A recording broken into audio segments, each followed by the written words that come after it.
में बड़ी खबर। आपको बता दें कि महागठबंधन और एनडीए में लगातार सीट शेयरिंग को लेकर बैठकों का दौर जारी है। इसी बीच सूत्रों के हवालों से बड़ी खबर आ रही है कि आरजेडी में संभावित उम्मीदवारों की लिस्ट जल्द ही जारी हो सकती है, उसकी तैयारी हो गई है। तो इसी खबर पर ज्यादा अपडेट के साथ मेरे साथ मौजूद है कैपिटल टीवी के एग्जीक्यूटिव एडिटर राजीव सिंह जी। तो सर, आरजेडी में क्या ये लिस्ट वाकई तैयार हो गई है और कब तक इसे जारी कर दिया जाए? देखिए, कांग्रेस दूध की जली है इस समय, और आरजेडी का भी कुछ मिला जुला कर देखा जाए तो यही हाल है।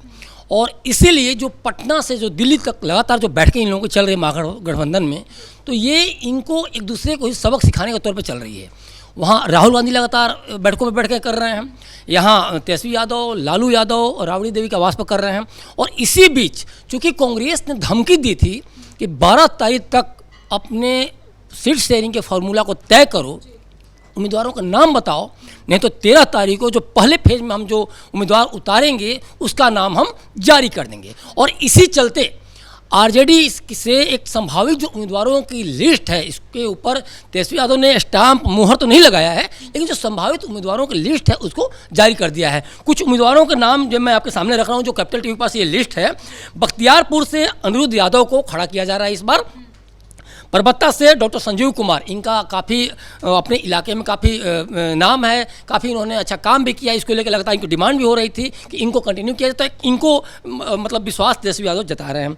हिलसा से शक्ति यादव को आपने कई बार प्रेस कॉन्फ्रेंस में तेजस्वी यादव के बगल में बैठे हुए देखा होगा, तो ये आप समझ सकती हैं कि आरजेडी में इनका कितना बड़ा कद है, कितना बड़ा चेहरा है ये।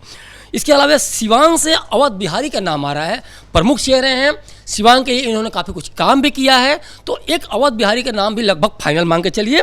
शेखपुरा की बात करते हैं। शेखपुरा से विजय कुमार, इनको लेकर लगातार कुछ लोगों का विरोध भी हुआ था, कुछ लोग सपोर्ट में थे, लेकिन फाइनली तेजस्वी यादव ने इस चेहरे पर विश्वास जताया और शेखपुरा से विजय कुमार को टिकट देने का एक तरह से उन्होंने फाइनल कर लिया है। मसौढ़ी रेखा पासवान, मसौढ़ी को लेके आपने देखा होगा पिछले दिनों लालू यादव को इन्होंने घेरा भी था कार्यकर्ताओं ने कि ये काम नहीं करती हैं और इनका काफ़ी रेपो ख़राब है देखा जाए तो क्षेत्र में काम को लेके, और इसलिए इनको टिकट नहीं दिया जाना चाहिए। हालांकि इन सारे विरोध को किनारे करके तेजस्वी यादव ने एक तरह देखा, चूँकि 2 बार मसौढ़ी से विधायक भी हैं, तो तेजस्वी यादव ने तीसरी बार एक तरह से देखा जाए तो रिपीट किया है और रेखा पासवान को ही मसौढ़ी से टिकट देने का एक तरह से वो फाइनल कर रहे हैं। उजियारपुर की बात करें तो आलोक मेहता काफ़ी पॉपुलर चेहरे हैं, तो वहाँ से इनको टिकट मिल सकता है, पूरी चांसेस है। और धौरैया की बात करें, भूदेव चौधरी काफ़ी जाना पहचाना नाम है भूदेव चौधरी का, इनका भी नाम हमारे कैपिटल टीवी के पास है, तो एक धौरैया से भूदेव चौधरी का भी नाम मांग के चलिए फाइनली है। मटियारी गौतम कृष्णा, ये नाम भी बहुत ही ज़्यादा आरजेडी में चर्चे में है, तो इनका भी नाम, इनको भी टिकट मिल सकता है, पूरी इसकी संभावना है।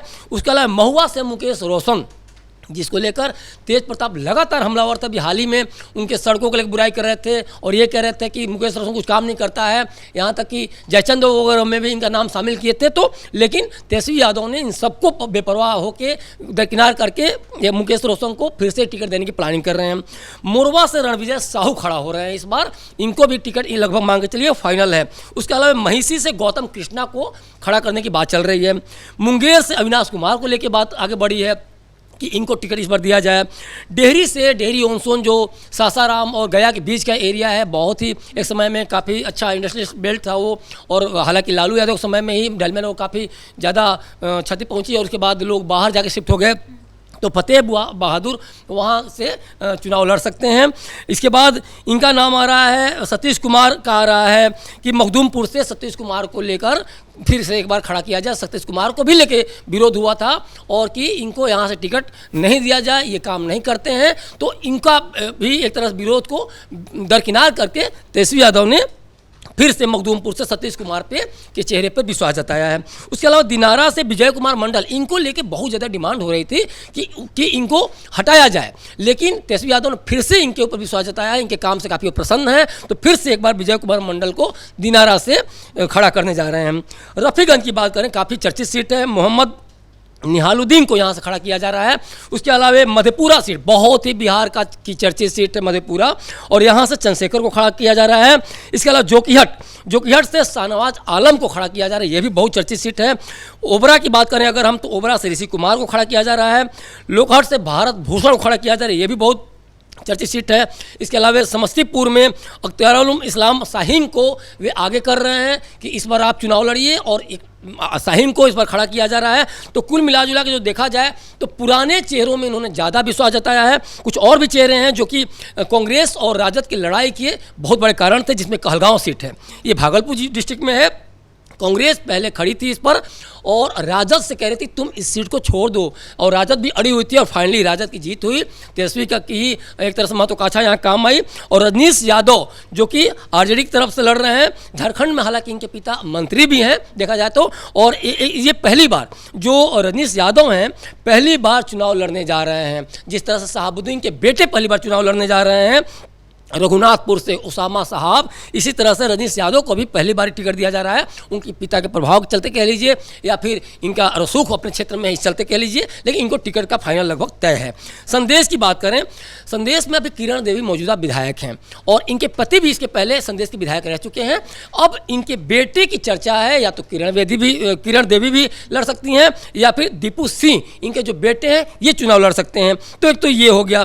दूसरी बात एक चीज़ और भी है कि इन्होंने, देखिए वैसे तो देखा जाए तो ये संभावित लिस्ट ही है, बार बार मैं इस चीज़ को कह रहा हूँ, लेकिन मान के चलिए कि इसमें कहीं ना कहीं अभी पेच फंसना बाकी है। क्योंकि देखिए कुछ क्षेत्रों में कांग्रेस और राजद के बीच में जबरदस्त लड़ाई चल रही है, और उसमें ये डिमांड हो रहा है, जैसे 82 सीट की अगर बात करें जो पूर्णिया जिले में है, तो राजद पहले खड़ी थी यहाँ, अब कांग्रेस कह रही है कि चूंकि मेरी जीतने की संभावना यहाँ ज़्यादा है इसलिए तुम इस सीट को हैंडओवर कर दो। लेकिन राजद अड़ी हुई है, और इसमें देखने वाली बात होगी कि 82 सीट पर आखिर किसका उम्मीदवार खड़ा होता है। इसके अलावा बहादुरगंज सीट भी बहुत ज़्यादा जो किशनगढ़ जिले में है और बहुत ज़्यादा चर्चा का केंद्र में है। तो कांग्रेस यहाँ पहले खड़ी थी, अब राजद चाहता है कि कांग्रेस इस सीट को छोड़ दे, राहुल गांधी तैयार नहीं है। तो अब ये भी देखने वाली बात हुई कि ठीक है, आपने लिस्ट तो जारी करने की आपने प्लानिंग कर रखी है, संभावित लिस्ट जारी करने की प्लानिंग कर रखी है, लेकिन जिन सीटों पर लड़ाई है उसका आप क्या कर रहे हैं। जो कि लगातार हम कह रहे हैं कि महागठबंधन में जो हमेशा जो रार एक मचा हुआ है, चाहे वो सीट शेयरिंग को लेके हो, चाहे वो डिप्टी सीएम के पोस्ट को लेके हो, या फिर सीएम उम्मीदवार को ही लेके क्यों ना हो, लेकिन ये रार थमता हुआ नजर नहीं आ रहा है। और इसी क्रम में रानीगंज सीट की अगर हम बात करें जो अररिया जिले में है, तो यहाँ भी राजद पहले चुनाव लड़ चुका था, और अब इस कांग्रेस चाह रही है कि भाई आप मुझे इसको अपने मेरे कोटे में दे दो, जबकि राजद तेजस्वी यादव तैयार नहीं है। लालू यादव का भी इशारा है कि इस सीट को किसी कीमत पर रानीगंज सीट को नहीं देना है कांग्रेस को। इसके अलावा एक सहरसा सीट है, बहुत चर्चित सीट है, और ये राजद कह सकते हैं कि यहाँ गढ़ भी है, लेकिन कांग्रेस चाहती है कि किसी भी तरीके से इस सीट मुझे मिल जाए और मेरे उम्मीदवार यहाँ खड़ा हो, ताकि मेरी जीत की संभावना प्रबल हो। लेकिन कांग्रेस इस पर तैयार नहीं है। तो ये जो संभावित लिस्ट है, इनके बीच एक बड़ा जो रार जो दोनों पार्टियों के अंदर दिख रहा है महागठबंधन के अंदर, वो ये भी है कि आखिर हम जो सीट लेना चाहते हैं आप मुझे वो क्यों नहीं दे रहे हो। और इसी को लेके लगातार देखिए इस बार कई सारे चेहरे नए उतारे जा रहे हैं, लेकिन इसमें क्या है, सबसे ज़्यादा कांग्रेस को जो डर है कि हम शहरी इलाकों का सीट अगर देखा जाए तो भाजपा के कंटेस्ट में अगर हम खड़े होते हैं तो हम जीत नहीं पाएंगे, और इसीलिए अपनी जीत की सेफ्टी के लिए, जीत की सिक्योरिटी के लिए, जीत की सुनिश्चितता को तय करने के लिए वो चाहती है कि कम से कम इतना दे दो कि हम 25-30 सीट कम से कम जीत जाएं। क्योंकि देखिए राहुल गांधी की यात्रा के बाद उनके सामने सबसे बड़ी चुनौती है कि वे उस यात्रा को जस्टिफाई कर सकें इलेक्शन रिजल्ट आने के बाद, क्योंकि बड़े चेहरे हैं, इसमें कोई दो राय नहीं है।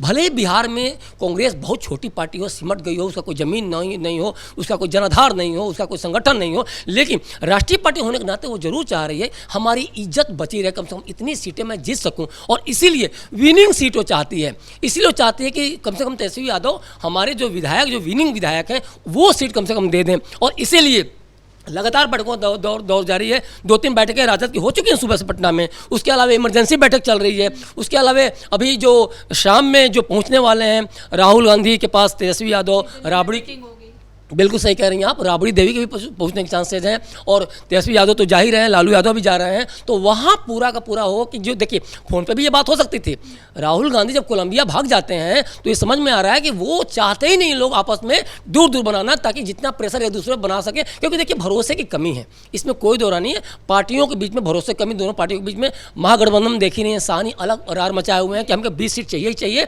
अब बल्कि वो 60 सीट पर फिर से हो रहे हैं। अब जब देखें कि डिप्टी सीएम वाला नहीं मिल रहा है, कोई अनाउंसमेंट नहीं कर रहा है, वो चाह रहे हैं कि तेजस्वी के साथ साथ मेरा भी अनाउंसमेंट हो जाए कि मैं भी डिप्टी सीएम बनूंगा। और फिर से वो कहने लगे हैं मुझे 60 सीट ही चाहिए, मुझे उससे कम सीट नहीं चाहिए। तो ये लगातार जो दिल्ली से पटना तक सीट शेयरिंग को लेके या फिर नाम को लेके या फिर उम्मीदवारों की लिस्ट को लेके जो रार मचा हुआ है, उसमें कुछ भी निकल के नहीं आ रहा है। तो ये देखने वाली बात होगी शाम को जब ये पहुँचते हैं तो आखिर क्या बात होती है।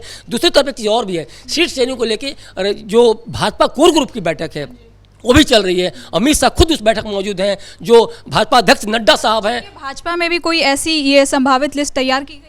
देखिए, भाजपा के जदयू की लिस्ट काफ़ी हद तक तैयार हो चुकी है। उसमें भी मैं कुछ अपने आपके नाम बता दूं, जिसमें इंद्रदेव पटेल की बात है जो बड़हिया से हैं, मनार से उमेश कुमार का नाम लगभग फाइनल समझिए, कुशवाहा से जो वैशाली हैं जो सिद्धार्थ पटेल का नाम समझिए, अमरपुर जयंत राज का नाम फाइनल समझिए, वाल्मीकि नगर से रिंकू सिंह, कई सारे नाम हैं उसमें फाइनल हो रहे हैं लगभग। और लगभग ये मांग के चलिए बीजेपी ने इनको इशारा भी कर दिया है कि हम लोग अच्छी तरह समझौता की तरफ आगे बढ़ रहे हैं, कोई दिक्कत हमें नहीं है। और जदयू ने देखिए, विश्वास यही कहा जाता है जो महागठबंधन में देखने को नहीं मिल रहा है। जदयू ने साफ तौर पर कह दिया कि आप तय कीजिए और फिर फाइनल हम बैठ के अनाउंसमेंट कर देंगे। हालांकि जदयू ने 6 विधायकों का टिकट भी, जो विनिंग विधायक उनका टिकट कटा है, उनका साफ आरोप है कि पार्टी गतिविधियों, विरोधी गतिविधियों में शामिल थे, जो कि 2 राजद में भी शामिल हो गए थे। तो ये भी पूरा चल रहा है।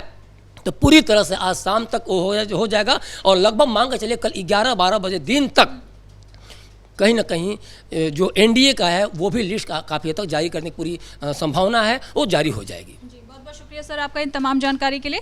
तो कुल मिलाकर महागठबंधन और एनडीए में लगातार जो बैठकों का सिलसिला है वो जारी है और इसी बीच ये जो संभावित उम्मीदवारों की लिस्ट है वो भी आरजेडी में भी और एनडीए में भी कहीं ना कहीं पूरी तरीके से तैयार कर ली गई है और आने वाले समय में इसे जल्द ही जारी कर दिया जाएगा। फिलहाल ब्रेकिंग न्यूज़ में इतना ही। कैमरा पर्सन कुणाल के साथ मैं सृष्टि शाह।